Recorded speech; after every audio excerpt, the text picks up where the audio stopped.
नमस्कार। इंस्पिरिफाई माइंड्स के आज यात्रा में हम जानेंगे भगवान को अर्पित किए हुए भोग का रहस्य। और हाँ, अगर आपने अब तक इंस्पिरिफाई माइंड्स को सब्सक्राइब ना किया हो तो सब्सक्राइब करें और बेल का बटन भी दबा दें।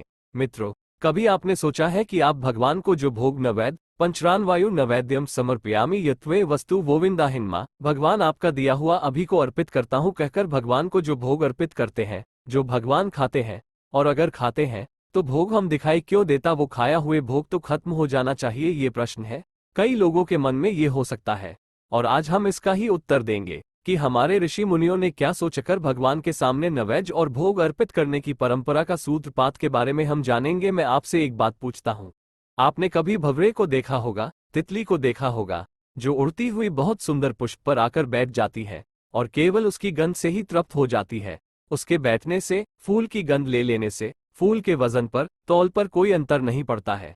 जब हम भगवान के सामने भोग रखते, उन्हें अर्पित करते हैं, उनसे स्वीकार करने की प्रार्थना करते हैं, तो भोजन भोग नैवेद्य भले ही वजन और तौल में कम नहीं होगा, पर भगवान उसकी गंध लेते हैं और इसका प्रमाण भी मिलता है। यदि आप घर में दूध, दही, शहद, शक्कर, कुछ आदि मिलाकर चरणामृत बनाकर उसे चखते हैं, आपको वो स्वाद नहीं मिलेगा जो शिव प्रमाण भगवान के अर्पित किए हुए चरणामृत में आपको मिलेगा।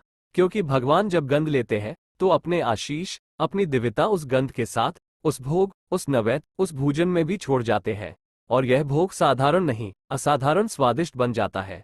तो प्यार से कहे राधे राधे।